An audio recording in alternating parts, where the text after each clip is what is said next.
We are live on Facebook. And hi everybody, it's Christy Ross with Planted Places. And I am really excited today because I am going to be interviewing Mary Sheila Gonilla. She is a nutritionist and a holistic practitioner, and she has an amazing business. She's written books. I'm going to have her talk to you all about her, but this is near and dear to my heart, and this is so pivotal for what we do in Planted Places with our Planted membership. And as everybody knows, I've been going live frequently this week, and we have been talking about our open cart with the Planted membership. And it's all about our 3 pillars: get planted, get nourished, and get grounded. And today is all about get nourished. And that's because we're teaching you how to grow those leafy greens and herbs, all organic, in living soil at home in small places. And it's get nourished is all about, okay, it's one thing to grow it, and it's another thing to actually consume that and put that into your body and really benefit from that. So let's go ahead and turn over to Mary Sheila. And I wanted to first just start and tell us a little bit about your background and how you got into your current line of expertise and all of that. Yeah, well, thanks so much for having me. Absolutely. And I love what you are doing, and it's really cool. Um, I think we have a similar mission. And, it's funny because my journey to being a health practitioner, really, as many people who are in my shoes, it was their own journey that got them there. And I literally kind of grew up with a lot of antibiotics, and which Mhm. completely messed up my gut microbiome and my adrenals, and I was sick a lot as a kid. And when I went off to college, I moved to Sonoma County and was blown away by its bounty, really. And the farming agricultural community just was like, oh, hey, these are my people. Yeah, And so everywhere I there. started working on CSA farms. And when I graduated college, I moved out to an organic farm that's actually right down the street from where I live now. And completely had a different relationship to food. It wasn't in a package. I wasn't counting calories or whatever, and fat and all that sad stuff us Yeah. young American women do. And I started learning how to grow food and farm, and it was just a totally different relationship to eat the food, right from there, and watching the kids do that. And so, it really was through farming, then through learning how to cook, then through learning how to, how to heal myself with food, and then wanting to teach other people how to do that and learn everything I could to share the good word of nutrition and health and how to get healthy, and how food is our biggest ally, and it's our medicine, and we do it every single day. And we truly are what we eat, but we're also what we assimilate and all that good stuff. So it really all kind of came together for me. And you know what? I love that. It's so interesting. Our stories are actually really similar. But what it's interesting about yours is it sounds like the gardening, the farming is actually what brought you into this world, which Mhm. is, it's so interesting because my story is I love to garden and do the ornamental, and I was really intimidated to do the other. And my health, I had, I think this is a common female thing. I think I had IBS for many years, and I had a nutritionist friend who did tell me you should start eating leafy greens. You need to kind of eat, and I thought I was being good because I'm like, I eat salad chick. No, you need to eat organic, fresh. You need to do that. And so and it was probably a 2 to 3 year process, but I completely changed my microbiome as a result of, at first I had to cook them, stir fry, because she was like, you brought, because I couldn't really digest lettuce, believe it or not, it was hard.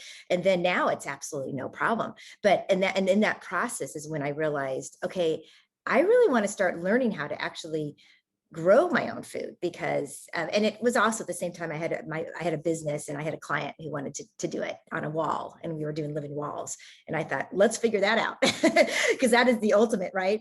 Kind of like what I've got right behind me. But it's interesting, right, how your health kind of knocks on your door and tells you, yeah, pay attention. Yeah. Yeah. So tell me a little bit about then kind of your practice and what you do. And of course, I'm going to want to get into the role leafy greens and herbs really play in this. But let's talk a little bit first about, because you do some really interesting courses and such. Yeah. So Yeah.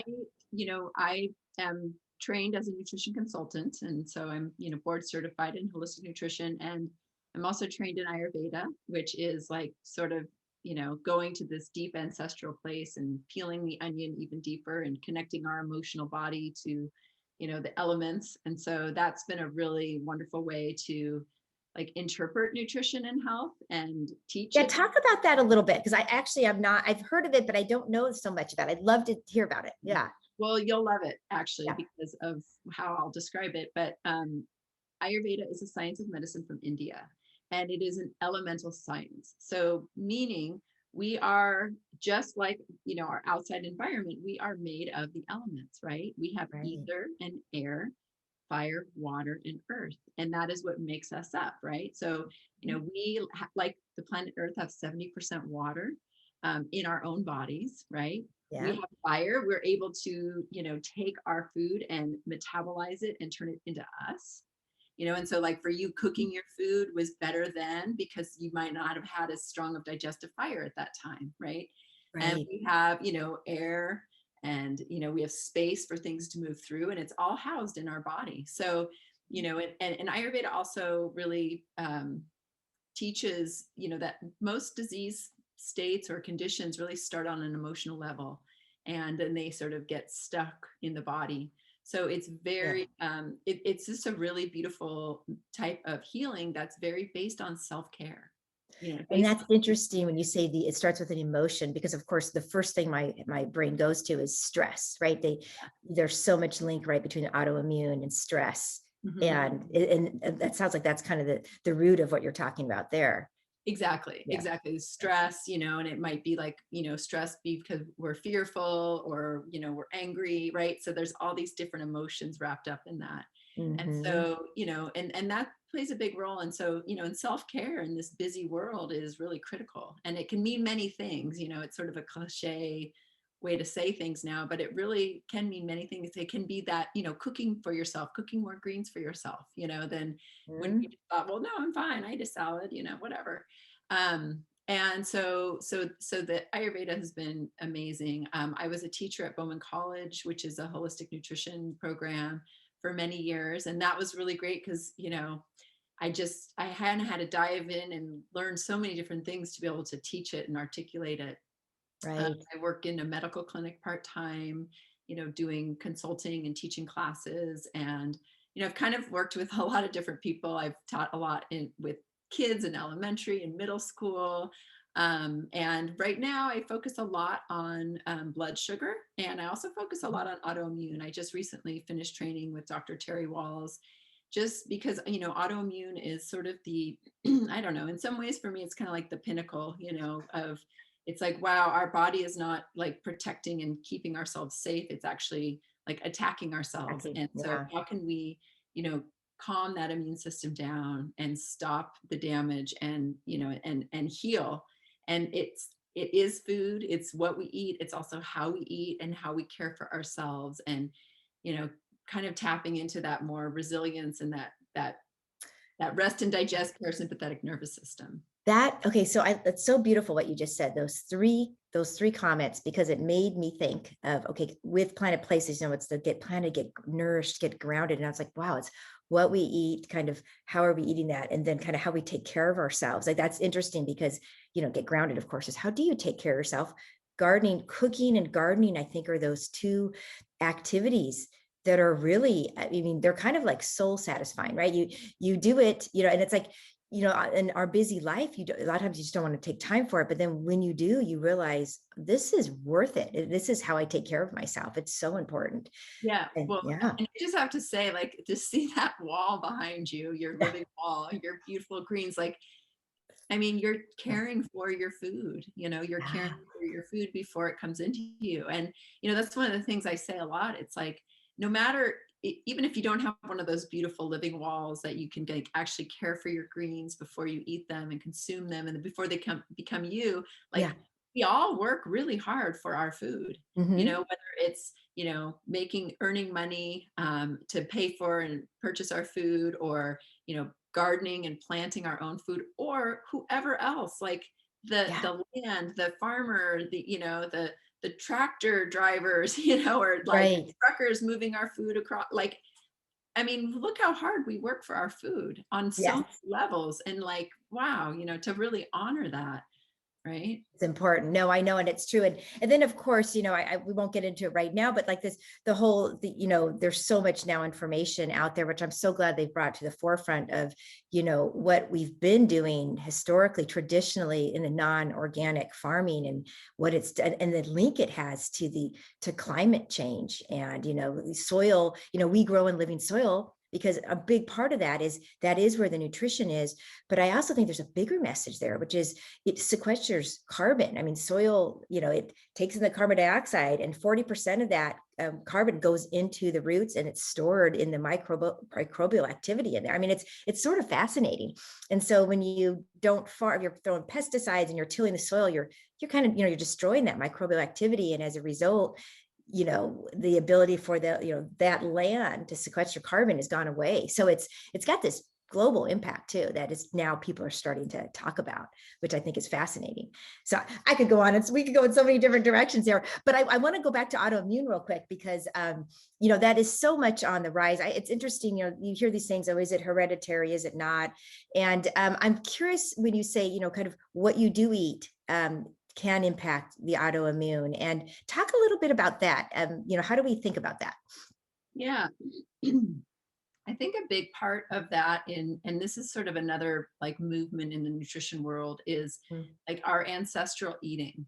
And really remembering how our ancestors like brought food to the forefront. And it doesn't necessarily mean that we should all be just eating like cave men and women. Yeah. But it does mean that it's about properly preparing our foods, right?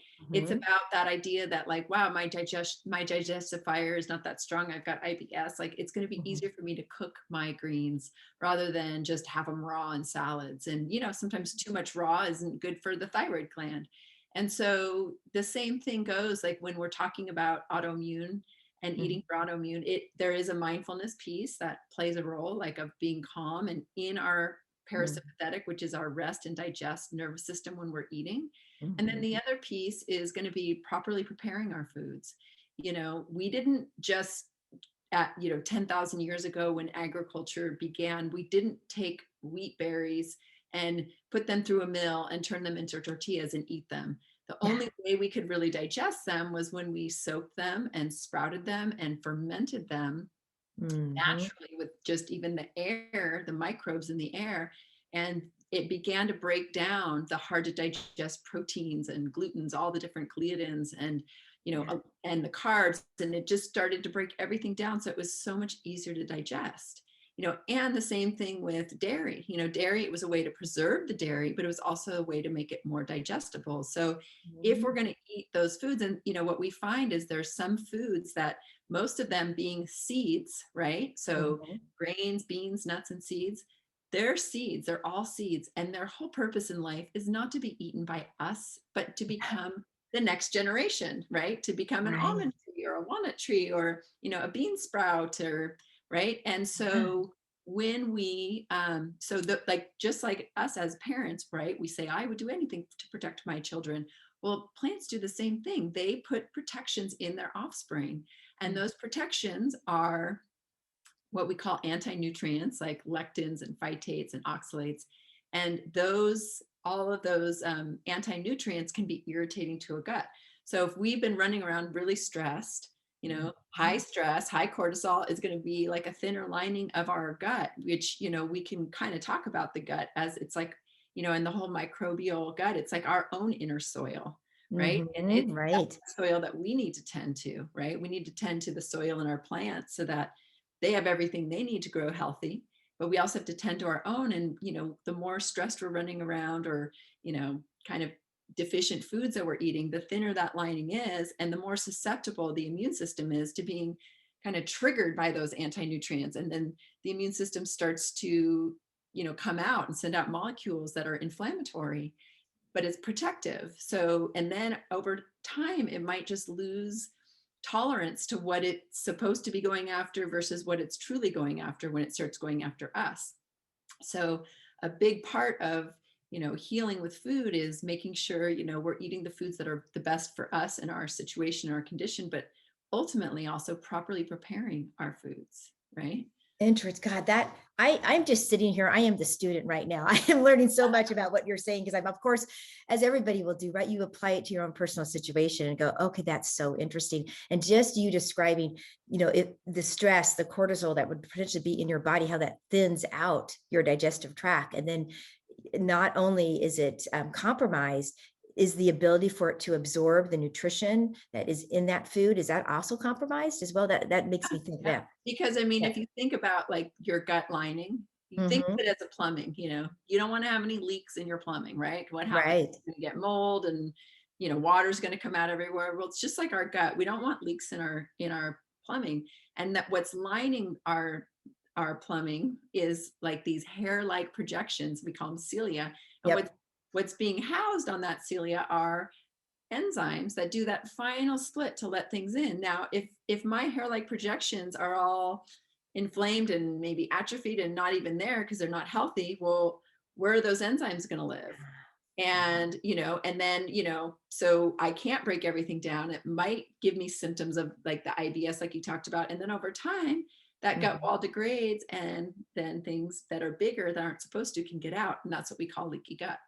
Oh, interesting. That's fascinating. So it's interesting how you said like even raw. So is raw food? Talk a little bit about because you mentioned earlier too fermenting. So like the proper preparation of, and I noticed that on your website too. You do talk about fermentation. I'm like, I got to take one of those classes. But we grow peppers and tomatoes, and we grow a lot of different things. And so, what is the fermentation process doing as well in terms of, obviously you always hear fermentation and probiotics, but how, yeah, talk about that because that's, I Yeah. think, interesting So, now. there's millions and billions of microbes in the soil, and especially even on the plants that we're eating. And so in fermentation, what we're doing is we are sort of harnessing those beneficial microbes, and we're giving them a safe anaerobic place to thrive. And Okay. they are eating the fibers and sugars from the plants themselves in this anaerobic medium and growing even more abundant, so that but what they're doing is they're also breaking down whatever matter they're eating, whether it's like if it's dairy, if it's plants like a sauerkraut or something. They're breaking down the plants and kind of liberating some of the Mhm. B vitamins and the vitamin C and Mhm. some of the other minerals, so that when we go to eat that sauerkraut, it we're going to get more from it because it's already pre-broken down. And there's going to be a lot of lactic acid, so it's going to help kind of regulate and support the pH, the natural pH in the GI tract, and it's going to feed and nourish the microbiome as it passes through. And Mhm. we're going to be able to get more of the vitamins and minerals. And it's also a sour, so our stomach is sour, so it's going to support the pH of the stomach when we eat it. And sour helps, it's very liver specific, so it's going to kind of get the liver going and Mhm. the gallbladder going, helping with digestion. And it's also just naturally delicious. And some people might say like, well, I don't like sauerkraut, but you might like ketchup, right? And that's very similar to Mhm. sauerkraut. I mean, it has its origins as being a ferment, but of course we've kind of changed it along the way and added sugar. But one of the main ingredients is vinegar, and vinegar is also a sour ferment, right? So, Right, right. and then the other thing is like, let's say you were planting and you had a beautiful field and you had all this cabbage. You either can give all the cabbage away to your friends because you can only eat so much, or you can, ferment a bunch of it and then you'll have it all winter long. Now, can you ferment leafy greens? Like, can you take your kale and your spinach and your Swiss chard? Can you take those? Like, can you I ferment mean, those? pretty much ferment anything, but I will say like sort of sometimes like the softer the leaf, Mhm. then it might mush out a little bit more. Right, So right. sometimes it's like think about a pickle versus like even a zucchini. You can ferment a zucchini, but it's going to get softer and mush out. And the same thing with the green. So Yeah. absolutely, like I haven't actually fermented. One thing I would say about spinach and chard is it's very high oxalate. So I don't know if I'd want to ferment that because I don't know if where the oxalates would go. Maybe they just be more bioavailable. And Hmm. But kale, yes, I put kale into ferments and Yeah, I mentioned kale just so I know it's thicker. Yeah, I was thinking, especially the varieties we grow, they're thicker. So yeah. yeah, yeah. Oh, interesting. Okay. Yeah. So now also too, like, are you, you talked about like if your cilia is sort of damaged and such, is there a role there for for the you're just eating more vegetables to help build that up versus other types of, food? Yeah, I mean, so when the cilia is damaged, probably the first thing that we want to think about is like removing whatever it is that's damaging it, because Hmm. the GI tract actually grows really fast. It's some of the fastest growing tissue in the body. So once we remove the obstacle or the whatever's causing the damage, it's going to regenerate. So that's kind of a good step. And then um, leafy greens are going to definitely feed the microbiome, and also protein, is a building Hmm. block to reestablish and rebuild our own tissues. And so, in that case, when somebody does have that, I recommend a lot of soups and broths Okay. and, food that is cooked down more, and even bone broths, and, because we need those amino acids as those building blocks. Yeah. And that, that's also a great way to get your leafy greens into your diet too, is through soups and broths. Like that's something where, yeah, last month, actually, we did a grow your greens challenge, and it was, okay, we're growing a lot of bok choy and kale and these different things because they're cool season plants. And it's, and a lot of people would say to me, I don't really eat bok choy. Like I don't, and it's interesting because when you grow it yourself, it tastes so much better. There's so much that they're delicious versus it's funny because I've always thought, well, I ate bok choy, but I wasn't crazy about it. And now I'm crazy about it. I pulled off the wall and eat it raw. But that's a great leafy green to put in a soup, pretty much any soup or stir fry, or even like Swiss chard as well. That's another one where people are very particular, like, I don't know if I like Swiss chard. And they kind of look at it like it's pretty, but and Totally. so that's a good way to kind of get it into your diet as well, as Yeah. through the broths and the soups. Yeah. Yeah. And I just want to say one thing about bok choy, because I Yeah. love bok choy. And I one thing I know about it too is it has that big stem, that big white stem. Yes. It's extremely hydrating. Yeah, you've got it right there. I was going to say, It's I've got extremely, one growing. yeah, that white wet stem, so it's really good for adding hydration, and that's often a big part of just, the healing. Oh, look at that. Doesn't that just look amazing? So Uh, the white, yeah, because it's interesting because a lot of times I'll cut off the white stem separate. And if I'm cooking, I'll kind of cook that first First, before I do yeah, the, yeah, that's what yeah. I do too. I'll cook that first, like almost like it's an onion or something, and then I'll throw Right. the greens in right Exactly. away. Exactly. Yeah, Well, but it and I looks guess gorgeous. Yeah. well, and that's an interesting thing I was going to say, because this is one of those old wives' tales, and you probably are going to be able to confirm it once and for all. And that is when you cook your greens, um, is there a certain time limit where after a certain amount of time, like a lot of those vitamins have leached out? Is that something that we need to be aware of? Well, so here's what I say, and Mhm. I might not have the science perfect, so Yeah. but vitamins, especially the water soluble vitamins, they're more sensitive to heat, light, and air. Okay. So, when we cook them, if you want to make sure you still get them, you would want to do a much quicker cook, a Yep. shorter cook. Uh, Hmm. but when you're eating something that raw, we don't have cellulase, which is an enzyme that breaks down the fiber. So we want to make sure we chew our greens really well, Okay. Oh, create as good. much surface area, so that we can access whatever's in there Yes. within the matrix of all that fiber that we lack the enzymes for. So we want to, chew, chew, chew, and then so we'll get some of it. So it's and we also we give up a lot of, we don't give up, but we give to a lot of our microbiome in that case, because the microbiome is going to get nourished by that fiber we can't break down. So we call Yes. them prebiotics. Those are the fibers that are really good food for our microbiome. So I would say in a lot of ways, like raw is like a little more cleansing, right? Because we can't get everything from it, but we got all that good fiber. It's like the broom in the intestines. That's what this is. It's the Yeah. broom Yeah. going through the intestines. And then Good. when we cook them, we kind of break down some of that fiber, and we are going to be able to access a little more of the minerals in there. Okay. Yes, we can overcook vegetables for sure, Yeah. but we'll get more of the minerals. So, cooked in some ways is more nourishing, raw is more cleansing. And the question is like, what do you feel like you need? And honestly, for me, I always feel like I need both, but there might be times where I'm like, I'm just having soup with these cooked vegetables. I don't need a salad. I just need like that nourishing. But there's times, usually I like to put salad on my plate, so Yep. it's a little bit of both, and both are good for their own good reasons. But usually when we're cooking them, like the vitamin C is not going to be there as much. And, some things are denatured as a result of the cooking process, but the minerals are going to still be we'll still be able to get those. Oh God, I love that. That is a perfect answer, because it kind of goes back to what we started with, right? With the whole balance. It's all about, it's balance. It's like, don't just always have salads. Have Exactly. soups, have broths, have stir fries, have different ways to eat your food. So I love that. Your body, it's amazing how it's like the world's about, like in terms of like nature's in balance, and then your body as well, which is, what is so perfect about what you've been saying as well. So that's so great.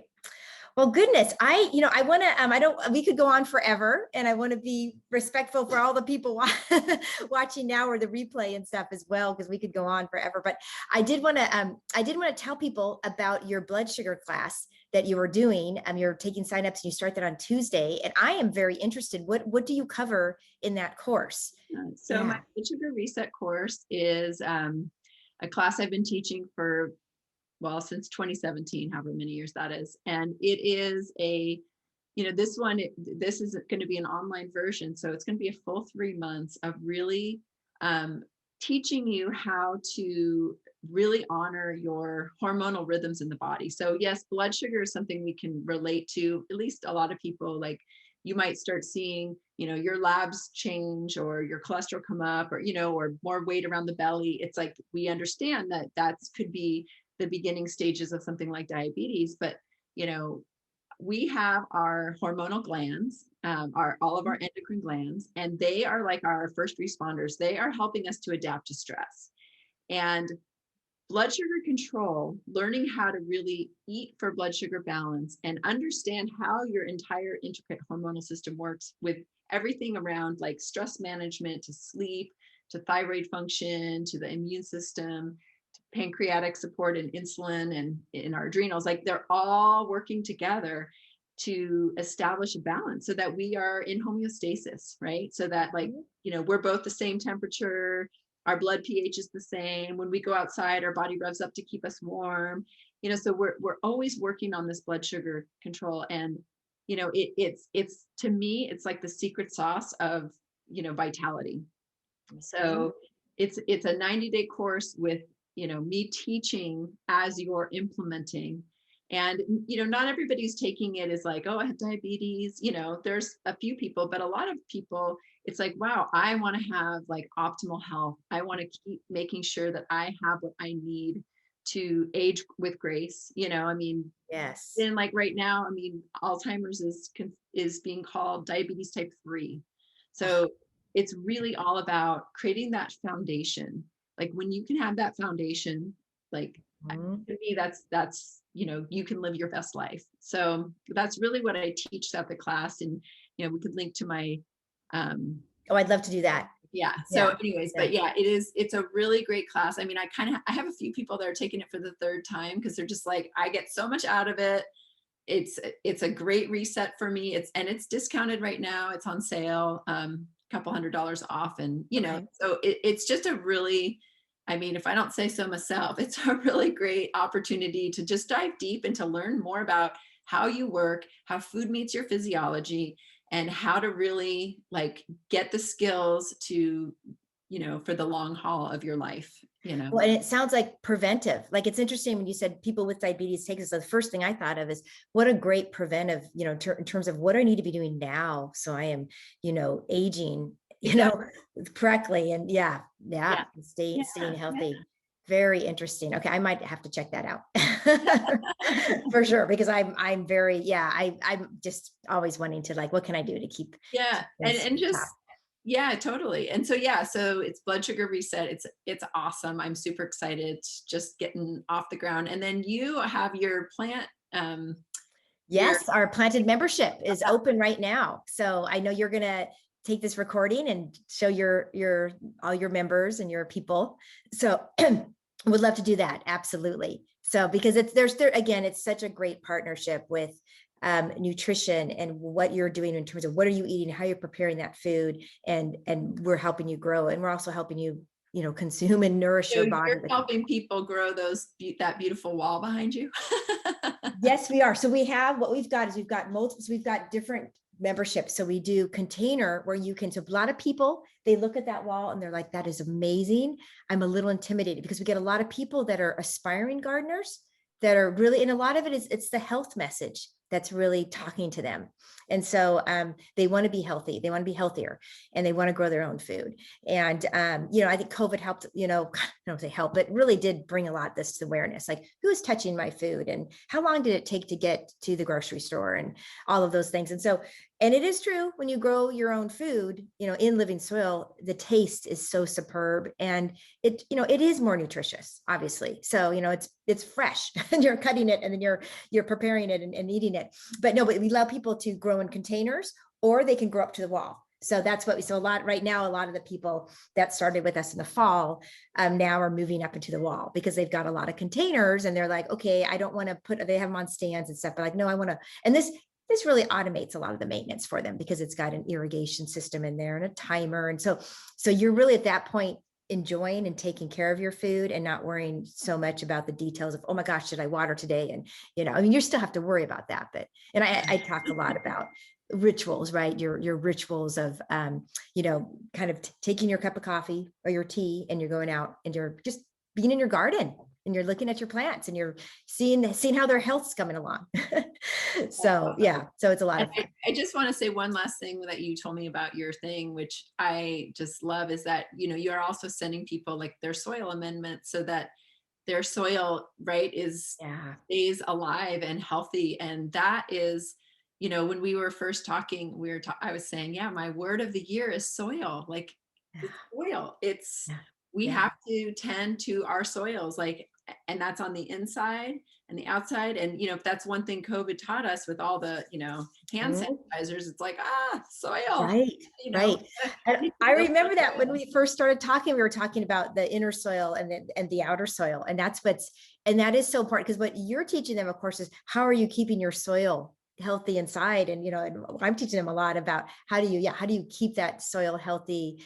Yeah, as you're feeding the plants, they're taking up the nutrition, but you've got to regenerate that soil and get it, and so worms are really important. A lot of people, a lot of people who really are into this will compost is the pinnacle of that. Right. And, what I'm doing is I'm really trying to grow that home market. I'm going out of a lot of people that don't have the space to do that, right? Or they don't really know, or they don't want to take that on. And so that's part of what we're doing too, is, worm bins are smaller. They're a little bit more manageable. You can be learning about that process through worm bins. And we also send you things as well. So anyways, lots of options. I know. I love it. Very fun. Very, very fun. Well, great. Well, listen, we will put a link to your class definitely in the post here, so people see it. And then if you are a Planted Places member or part of our audience, absolutely, you'll get that an email with this replay and such. So, because there's a lot of great information in here. So I'm so excited about what we talked about and looking forward to doing some things with you. Totally. Me too. Yeah. All right. Thank you so much. Enjoy your weekend. Okay. Bye-bye.